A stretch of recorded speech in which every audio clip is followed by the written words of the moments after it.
So first of all, we are going to check whether Java is installed on our Ubuntu operating system or not. So for that, we need to open the terminal. So you can just click on these dots here and then search for the terminal, or you can press Ctrl Alt T to open a new terminal. Then you just need to give this command, which is java version here. Now, if it gives you the version of Java in the output, then Java is installed on your Ubuntu operating system. And if it gives you this kind of output, which I'm seeing here, which is command Java is not found but can be installed with these commands, then Java is not installed and Ubuntu is suggesting us the versions of Java which we can install on the Ubuntu operating system. Now, as you can see here, we don't want to install the OpenJDK version of Java. We want to install the Oracle Java JDK, right? So if you are interested in installing the OpenJDK Java version, then you can give one of these commands. So if you want to install the Java JDK version 8 for OpenJDK, you can give this command. For 11, you can give this command. Then you have the 13 version, 14 version. Nowadays, the 15 version is also available for the latest version of Ubuntu operating system. So we are not interested in installing the OpenJDK. We are interested in installing the Oracle Java JDK. So let's see how we can install this. So for that, you need to open your favorite browser and then search for download Oracle JDK. And the first link which will appear here will be from oracle.com/java. So just click on this link. I'm going to put this link in the description of this video also, so you can directly come to this website. At the time of making this video, Java SE 15 is the latest version of Java. So we are going to download and install this version. So you can directly see this link which says JDK download. So I'm going to just click on this link, and then when you will just scroll down here, you will be able to see different packages for different operating systems. So the file we are interested in is this file, which is for Linux x64 Debian package, which is this file. So I'm going to just click on this file and then click on the checkbox and then click on download button, which is going to start the download of this file on my Ubuntu operating system. So just wait for this file to download. It's around 155 megabyte file. So now once this .deb file is downloaded, I'm going to minimize my browser and then I'm going to go to my terminal once again. Let me clear the terminal, and then I'm going to cd to my downloads directory where my downloaded file is there. So I'm going to just do ls. You can see this .deb file is there.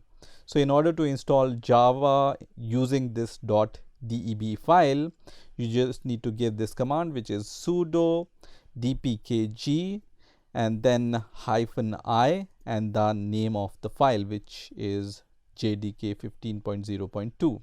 So I'm going to give this command. I'm going to give my Ubuntu's password and then press enter, which is going to start the installation of Java JDK on my Ubuntu operating system. So just wait for the installation to complete. So once that's done, we need two more commands, and these commands are these two commands. I'm going to provide all these commands in the description of this video also, so you can directly copy and paste these commands. So the first command is this one, which is sudo update -alternative space -- install / user bin java space java user lib jvm.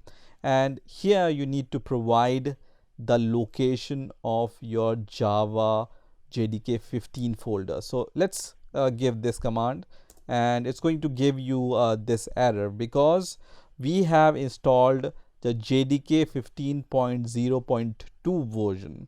So it's going to create this directory and not this directory. So let's ls to this user lib jvm directory. So ls user lib jvm, and you can see we have jdk-15.0.2 directory and not this directory. So just replace this directory name with this one and you will be good to go. So I'm going to just replace this directory name with 15.0.2 here and then give this command, and it's going to work fine. Same, I'm going to copy the next command for the Java C, right? So this command is for the Java C, right?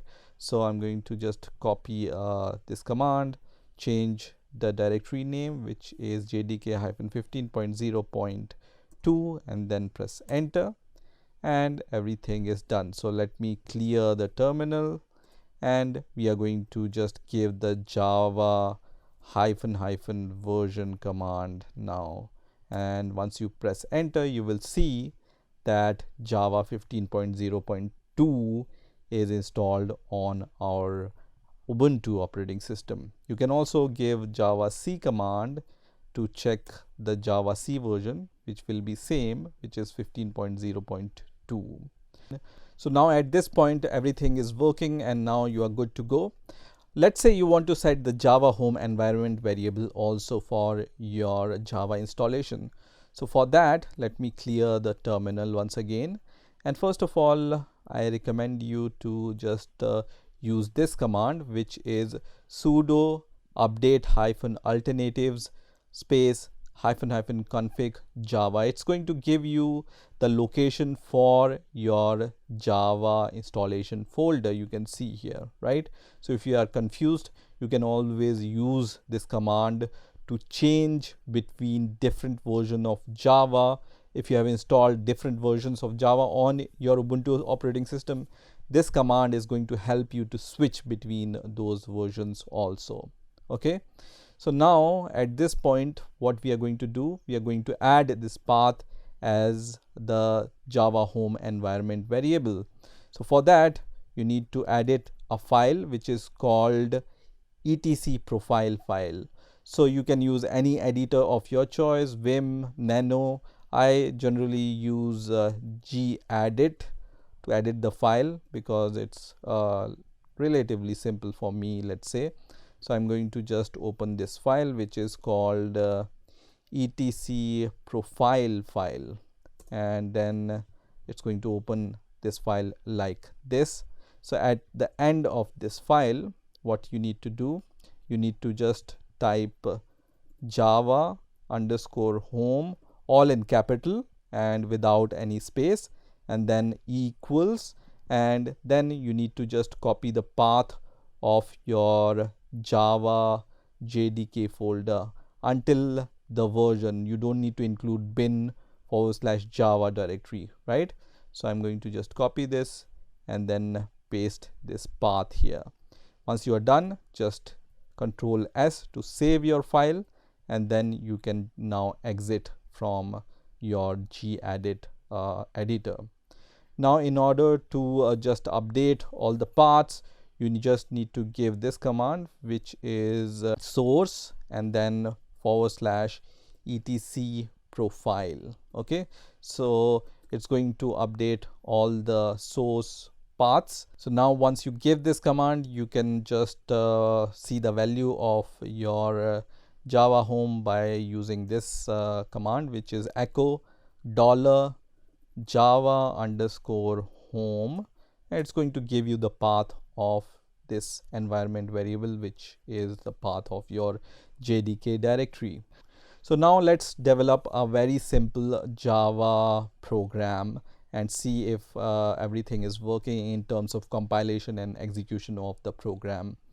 So for that, what I'm going to do is, let's say I'm in my home folder. You can just cd to the folder where you want to create your project. So I'm going to just create a directory called let's say work. Okay, and I'm going to cd to this work directory, and then I'm going to create a file which is called hello.java file, And once this file is created, you can see this file is created inside this directory. So I'm going to use gedit to just open this file in the editor. And once this file is opened in the editor, and here you can write a very simple hello world program in Java. You can find this program anywhere on internet. So just write this program, save your file, and then go to your terminal once again. And once you have this program, you just need to give this command, which is javac, and the name of your file, which is hello.java.